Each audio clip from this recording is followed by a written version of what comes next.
Shout out to Speakeasy Podcast.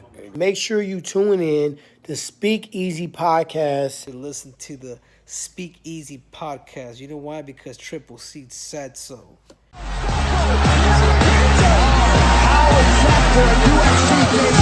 Fighting out of Birmingham, Alabama, your boy Eryk Anders.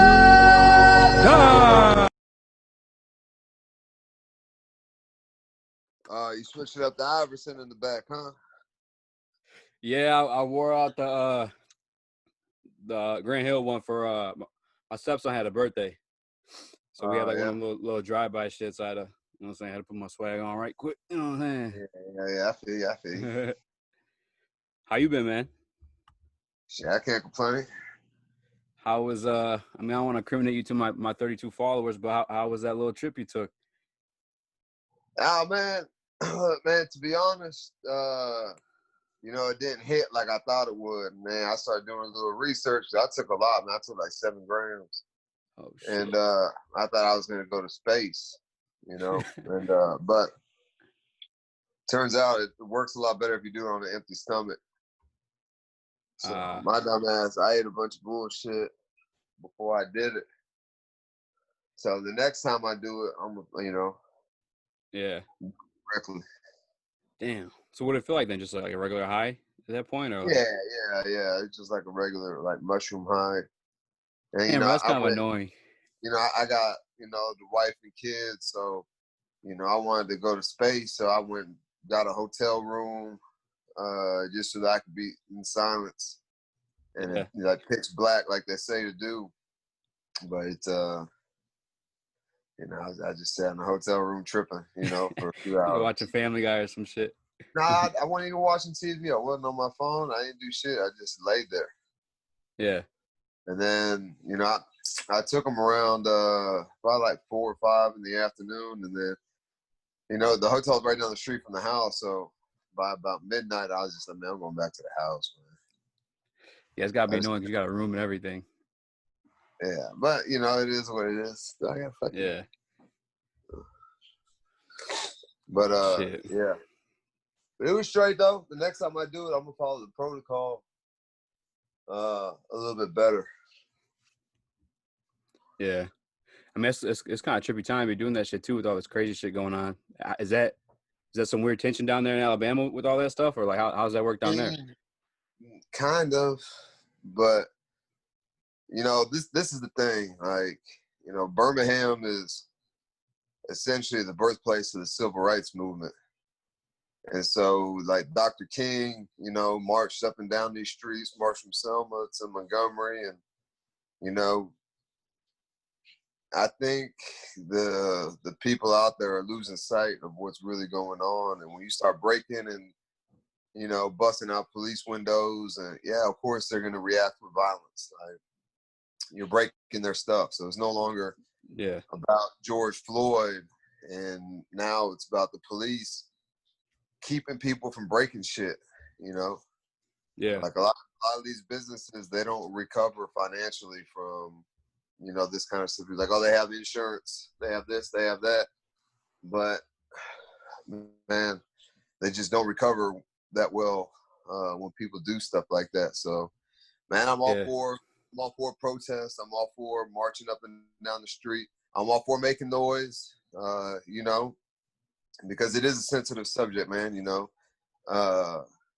can't have police out here killing people. Even if you just take even if you take color out of it, like, you can't choke somebody for 9 minutes. Man, it's crazy. White, black, just take that part out of it. Police officers are poorly trained, if trained at all. They don't know. They're scared. They're frightened. And I'm not making excuses, but,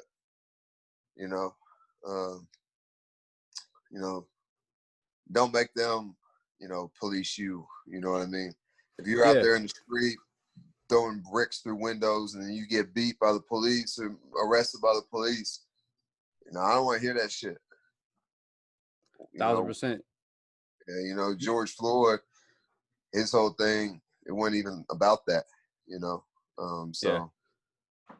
I'm all for, peaceful protest, and, you can scream, fuck the police. You can, say what you want, do what you want. Just, the second you start breaking stuff and throwing stuff and breaking out windows and setting shit on fire, it's no longer about what you came out there for in the first place. Yeah. You see J.R. Smith beat the shit out of that guy who busted his Yeah, window? and rightfully so, man. You can't come into my neighborhood and break my stuff, dog. Yeah. He's lucky he Yeah, it's didn't get crazy, shot man. like that. Man, I know. I seen the video you posted of I don't know where that was, but man hopped out the whip with the shotgun and started blasting. It's like, Yeah, I don't know where that's at, but I think that dude's bro. justified, man. That dude probably worked his whole life to have that, whatever the business was. That dude, businesses don't just grow and flourish overnight. You know what I mean? That guy, it's a lot of hard work. Yeah. And not everybody who sweat, has a business is tears, rich heartache. either. Say what? So not everybody who has a business is rich either and can like afford those type of losses, or like, Yeah, some that's people what are I'm just saying. struggling to keep their business alive, especially during Corona. Like, it's crazy. Yeah, anybody, and there's a lot of like, I keep seeing videos, the like the Middle Eastern people out there with ARs, the whole family out there walking out in front of the store. And I feel that. Come over, fuck up if you want to. Whatever you do over there is cool. I don't give a shit. Well, come over here. It's gonna be a different story. You see us. We're ready.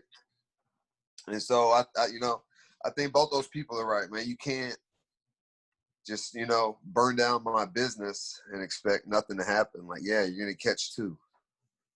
Yeah. At least. It's the thing I think I feel about that stuff too, man, is like if you want to protest something to make an actual change, like go to places where go to the courthouse, go to like where prosecutors or judges are, because they're the end all be all. They make the decision if these guys ever get charged and stuff like that. Like stand in downtown Detroit or you know what I'm saying? Like I get you know what I'm saying, your voice and your opinion, but like go somewhere where it's gonna matter. You know what I'm saying? Go to like the people who make it shake. You know what I'm saying? Like I wish people just took that into account when they do that crazy stuff, man. Yeah, I don't like seeing people running over the police with their car. I don't like seeing the police, choking See people. that. No, I have no idea. Oh, it might have been in Washington, D.C., man. You know how the police, they like move in like a wave, right? Like a single, not a single file line, but like a straight line through the street. So the dude's filming, and he's like leaning out his window, and so you see like you can't see like down the street, but you can see this way down the street, and the police are lined up, and then you just hear boo, and the car comes flying past the building, and just oh my god. That's crazy, man. It's crazy. Like they'll do that. It's like, and that could have been like a good police officer, but like, I mean, I'm not trying to say, I'm trying to criminate myself, but like George Zimmerman's walking around. You know what I'm saying? Like, how you gonna do some senseless shit like that? But like, I don't know, like direct it to where it belongs. You know what I'm saying? Like, that's crazy. Yeah. Man, it's crazy out there right now. Like not even the country anymore. Like, they're protesting in New Zealand, they're protesting in England, like all over the world, Brazil, all over the world. Shit's going up in flames. Yeah, I seen Izzy. My man was shedding tears and everything. That was like powerful. I know he's from like Africa too. He's a real like immigrant. You know what I'm saying? So he sees every bit of the struggle. From moving from the motherland. Yeah. Man, I make it don't somewhere know. like that. Yeah, I don't know what like the culture is like in New Zealand, but apparently it can't be too much different than here. They had I don't know how many people were out there. It had to be like 100,000 plus marching through Auckland. So, clearly this is a worldwide issue and not just an American issue. Oh, for sure, I believe it. I don't want to like take up too much time. Like Australia's been like racist for like a long time. They're just now like, you know what I'm saying, like moving on from that stuff. So I don't think New Zealand's too far away from that. They got the same accents at least, I think. Yeah. British rule. Yeah. But shit, man. Let's get into some matchups. Oh, actually, I actually got in here. I meant to ask you our last interview. What pro teams you guys root for down there in Alabama? Like I know you got the Tide, but like pro wise, were you guys? Man, everybody around here, kind of. I think Atlanta's the closest. So there's a lot of Falcons fans, a lot of Saints fans. and Cowboys. Cowboys and the Packers probably have the biggest fan base, I feel like, just nationwide. So, we get some of the Cowboys and, Atlanta's right down the street. A lot of Bama guys, few Bama guys playing for Atlanta and the Saints. So, I think that around here it's usually the Saints, the Falcons, or the Cowboys. Who's your team? Man, I really don't have a team. I just like to follow the guys that played at Bama, the guys that I played with.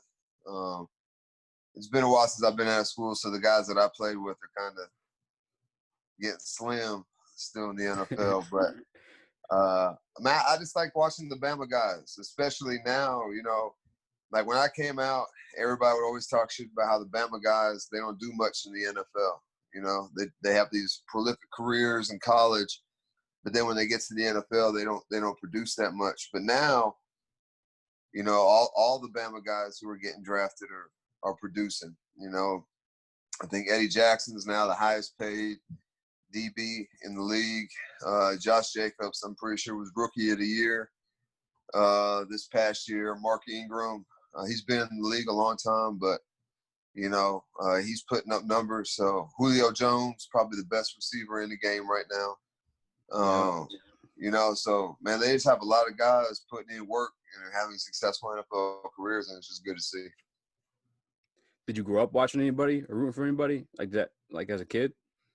Man, not really. I've always been like, I've never really had like an idol or like an athlete that I wanted to be like or look up to. Probably the closest thing, the guy that I, liked watching the most and just appreciated the way that he played and represented the game was Barry Sanders. Yes, I just thought, like, man, he's such – so humble. like, he's so good. He is the team. There's not very many teams. Like, usually it's like the quarterback position. Like Tom Brady, he's going to be a winner regardless of who's on his team. He may not win a Super Bowl, but he's going to have a winning season probably every year that he plays football. Barry Sanders had zero help, not even a defense. And, still it's like, top 5 running back of all time. And, everybody know where the ball's going. Everybody know who getting it. But you still can't stop him. And he's out there breaking and cutting tackles. The man had no help, obviously, So, yeah. For him to do what he did, and he never bitched, griped, or complained, just at the end of his career when he wanted to go, but they wouldn't let him. So he just said, fucking, I'm done. So, Yeah. and that's another thing that I respect about him. Like, yeah, he could have more yards, but, he didn't want to play anymore. So he didn't force it. He didn't fake it. And did what he had to do over 9 seasons, I believe, and dipped out. The craziest highlight to me is when I think he was playing the Cowboys. He juked my man. He I think it was a spin or a juke, whatever. The Cowboy defensive guy was like, he didn't know where the hell he went. No, that's the Patriots. That was Ty Law. Was it the Patriots? Okay. Yeah, that was Ty Law. I was watching yeah, that, bro. He was like, oh my god.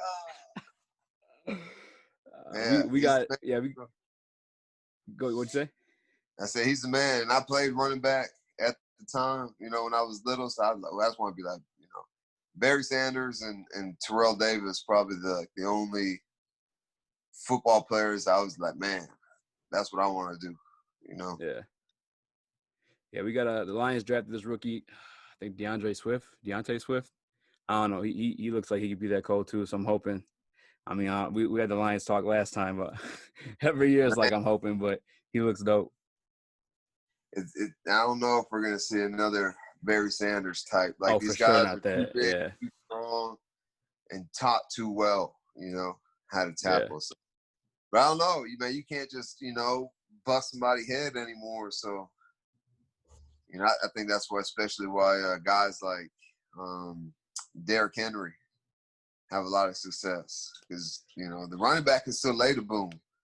Yeah. But the defenders, they can't come flying downhill and put their whole body on them and lead head first. Like you have how else are you going to tackle Derrick Henry? It's a business decision, like Deion Sanders says. Yeah, but I'm saying if I'm a defender, how am I going to tackle you You gotta know, go for the legs, yeah. Eryk Anders. Yeah, but he's gonna stiff arm me, or he's gonna knee me in my head, and he's gonna give me a concussion. Like the answer He's is, Alabama too, right? yeah, he's a Bama guy. Yeah. The answer is to put your helmet in his chest and let him have it, you know. But Man, that's scary for you too then. But man, if he feel you over time, over the game, there's only one of him. There's 11 of us, you know, 11 defensive players. So if everybody just boom hitting him, like he's gonna wear down over time. But since you can't hit the way they used to hit, man, these running backs, you know, they're just gonna get Oh, I bigger. see what you're saying. Bigger. Yeah. Yeah. That makes sense. I Some big can't think of defenders anyone who like him want to for real. pick. Now It's you're crazy gonna see, too because it took him a minute to blossom. You know, Derrick Henry. I think the Tennessee Titans did it right. They didn't draft this monster of a running back and then give him 700 carries a game. Man, here's 10 carries here, 15 carries there. Okay, now you've been in the league 2 or 3 years. Now that you know the game, you've got some reps under your belt, you got some seasons under your belt. Now you can take the full load of the running back position and the carries and whatnot. Because man, you see it a lot, man. Like a lot of these running backs that come out, you know, with these astronomical numbers in college, and then, you know, they go to a team, and you know, I think Ricky Williams is probably the best example. You know, out of 80 plays, Ricky Williams was getting the ball like 30 times a game, 40 times a game. Like man, how can you have a long career? You know, Yeah. if you're getting the ball that many times, you're gonna be beat up. You know, so I think they did it right. Unless you play for a team like the Cowboys that have an awesome offensive line, man, if you're getting the ball that many times, especially as a rookie, man, you're going to get beat to death. It's rough too because like them second contracts, like you said, are already beat up and no one wants to pay them. It's like, but you get guys that are studs that carry the damn team. You know what I'm saying? It's like, how you not gonna, you know, like it's sad, kind of for real. Yeah, but football, the NFL contracts suck anyways because they're heavily incentive based. You know, a receiver got to get X amount of touchdowns or yards or catches. Running backs got to, you know, the same thing. So, man, if to get your full contract, you have to catch, I don't know, let's say 125 catches in 4 years, and then in year one you only have 8. Man, how you gonna get there? You ain't never gonna see all that money. Damn, I forgot that's like an aspect that probably makes sense to why guys are like divas and shit when it comes to like getting the ball because like it's also the, you know what I'm saying, the check. My money. Yeah. So.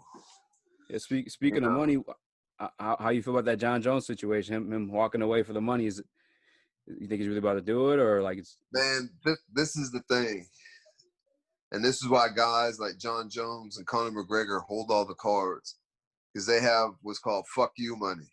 They got, I don't know how much money John Jones has, but you know, he said that he was making $5+ million per fight.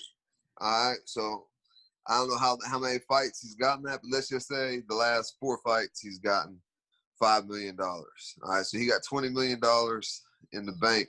Man, that's guap.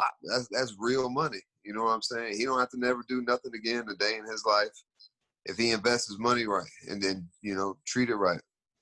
So he can afford to, you know, tell Dana White, this is what I want. This is what I feel I'm worth. If you don't pay me this, man, this is the thing. Getting ready for a fight, man, the shit's not easy.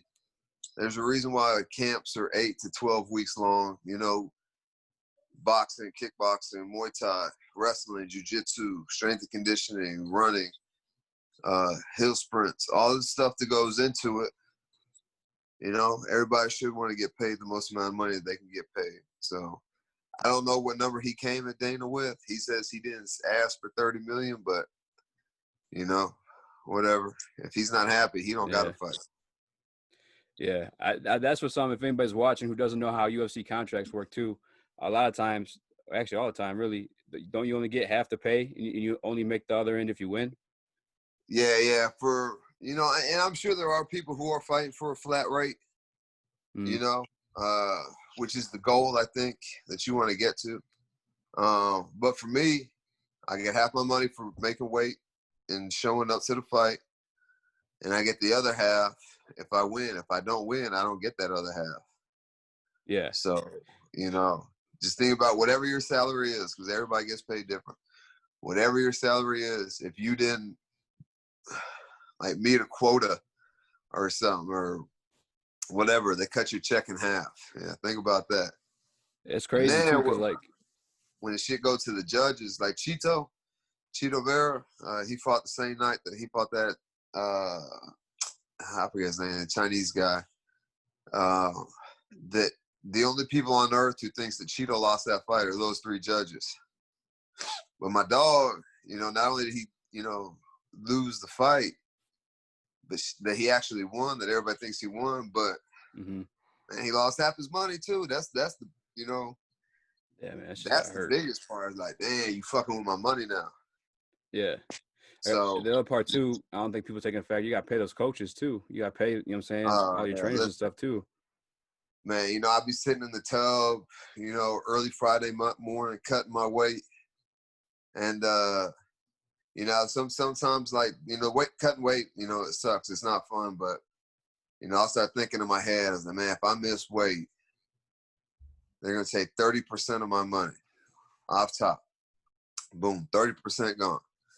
Then I got to pay this to my coach. Then I got to pay this to my manager.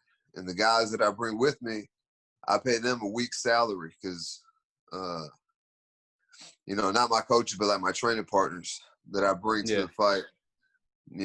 I pay them a week's salary, whatever they make in a week, where they work at the gym or whatever, wherever they work, because they're missing out on the money. I think it's fair. So, that's cool. If you fuck around and lose and miss weight, man. Oh, and don't forget, I gotta pay taxes too. And this is the thing that kills me. Like, they tax on the total amount that you won. So let's just say I win, I don't know, let's just say $10,000 to make math easy. I make $10,000 for my fight. I gotta pay like 40% of that is gone to like coaches, managers, or like 20%, so that's $2,000. Then you got to pay taxes.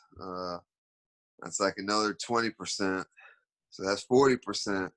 You fucked around and missed weight. That's 30%. Man, like you lost all your fucking money. Like you probably paid to fight. I got to get an extra hotel room because there's too many people to be in one hotel room. There's plane tickets. There's just all these hidden expenses that are all on the fighter. And so there's, a lot of people. They make you guys buy your plane tickets? They buy the fighter and one person a plane ticket. One other person a plane ticket. But it's not just one person going with you. So what I usually do is the UFC they'll buy any two tickets. So I get them to buy like my cornerman and my coach. I get them to get their tickets, and then I get my ticket so that I can fly back with my wife on Sunday whenever her flight leaves. Fly back with the family. So, there's a lot of like hidden costs and hidden stuff that people don't take into account. I got paid for all my medical stuff. They take that out of my check. So yeah, if you don't win, you fucked up. If you don't win and you miss weight, you're all the way fucked up.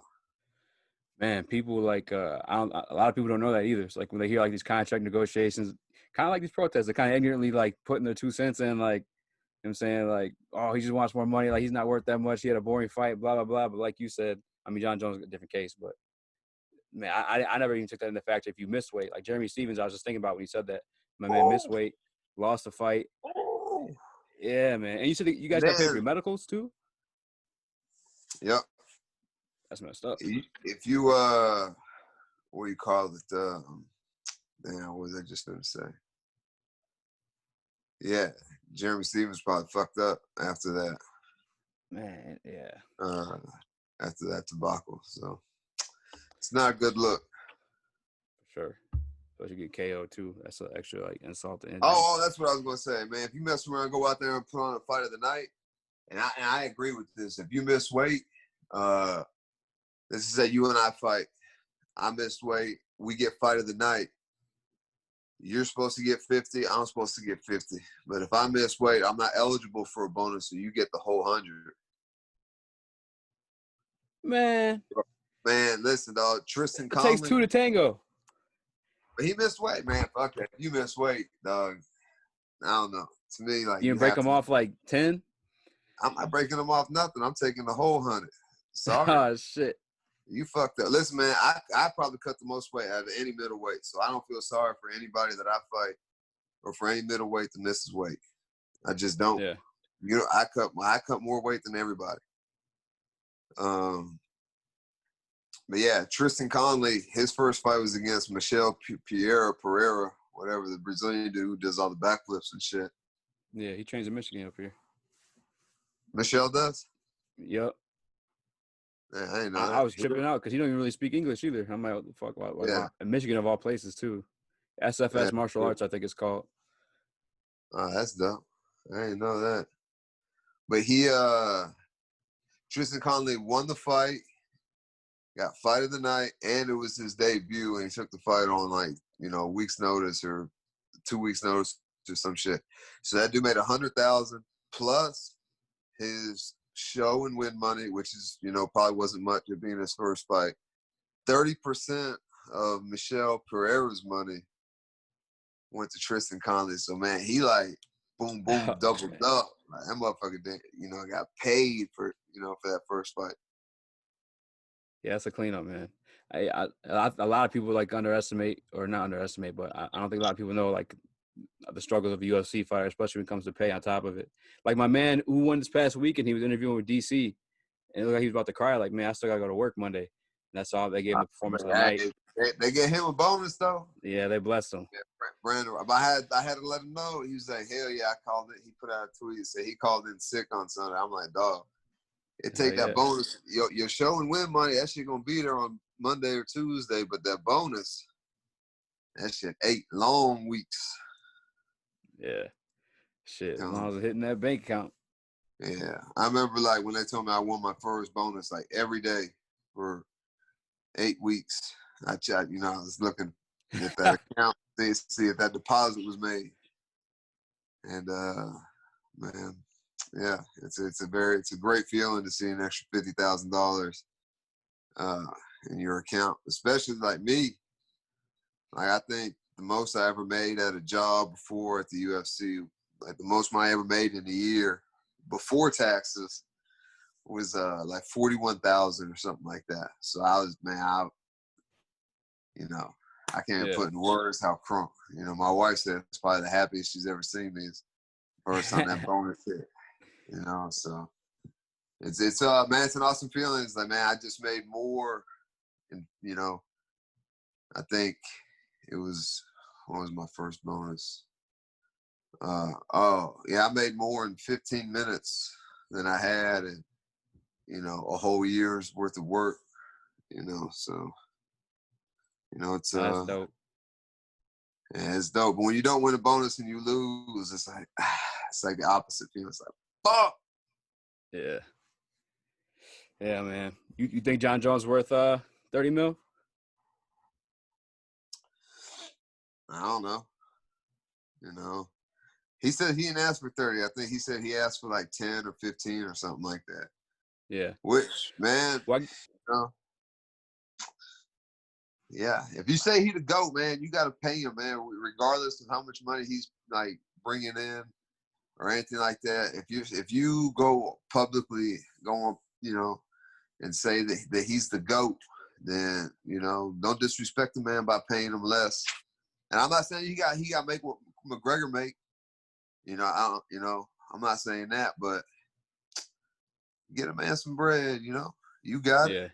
Maybe not right now, but when she get back kicking, I think fighters, with all the money coming in and going out with the UFC, I think all the fighters combined only make like 20% of the profit. or a very small number. Don't quote me on that number, but they make a very small number. I know an article you're talking about though.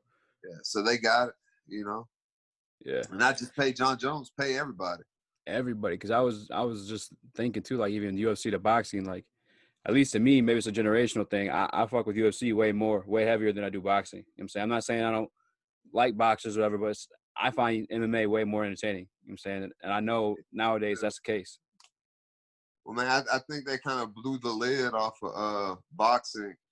You got guys there's like a lot of guys that are like 20-0, 25-0, 15-0, 30-0. Man, there are none of those motherfuckers in MMA. I think Habib's 28-0, and everybody's like, oh, 28-0. But Deontay Wilder was, 39-0 whenever he fought Tyson Fury. That's another Bama boy too. I forgot about that. Oh yeah, man. We out here, man. You ever get to meet him or train with him? Not train, but yeah. I met him a bunch of times. Like anytime when he was fighting here, I go to all his fights. He comes to my fights whenever it's close. So, and then Walt sparred with him before, him and Tyson Fury actually. Well, but yeah, I'd love to be a fly on the wall for that day because Walt could bang too. Yeah, Walt got hands. But man, I forgot what we were talking about. The money, my bad. That's my bad, man. Oh yeah. The MMA fighters, like every fight is a real fight. There's not a whole lot of like, in boxing it's so obvious. Like motherfucker be like the number 6 heavyweight in the world, but be trash. You know what I mean? Yeah. Across all the divisions in boxing or in MMA, the number 6 dude is a motherfucker. Yeah. So I think the competition is a lot stiffer in MMA. There's a lot more shit that goes into MMA. Boxing's just been around forever. So, and I don't know, man. They're still probably like making payoffs and, what do you call that shit? Where they pay people to take a dive so that they can like bet money. Oh, yeah. A lot of corruption in boxing. Yeah, that's what I'm looking for. A lot of corruption. Yeah. So, whatever. Yeah. I'll box. Yeah, man. So, they paying that kind of money. Yeah. Hell yeah. I'm trying to get a boxer on to find out too. Like if the mid-tier guys are making that kind, if the mid-tier guys are making more money than the MMA mid-tier guys, I'm kind of curious about that. Yeah, I guarantee it. I guarantee you they are, for sure. Well, shit, man. I appreciate you coming on. Anybody you want to shout out? Oh, you want to shout out Kendra? She's coming on tomorrow. Is she? Yeah, she's coming on tomorrow. She's gonna make some 250 picks. Okay, tell her I said what up. She's in Michigan, right? Yep. I'm gonna have to play her that video you said about the Lions not being the greatest franchise. Oh, she knows what's up, dog. Nah, yeah. She knows what's up. Y'all had your time in the 80s with the Pistons. Yeah. Yeah, I don't know with Detroit. Y'all gonna have to do something now. Yeah, we snuck in at 04 real quick. That's about it. Yeah, it's been too long. Usually you probably got like 5-6 years after a championship to be like, oh, we just won. Yeah. Wow. Yeah, we stole one. It's all good. They'll get there again sometime. For sure. All right, man. I appreciate you coming on. I got these people. My son got a PC computer for his birthday. He's trying to get down here and build it. So. Oh shit! All right, man. About to get on that. I'll shoot you that gamer tag. Thanks for coming on, man. Hey, appreciate it, brother. Thank you. You have a good one. You too, man.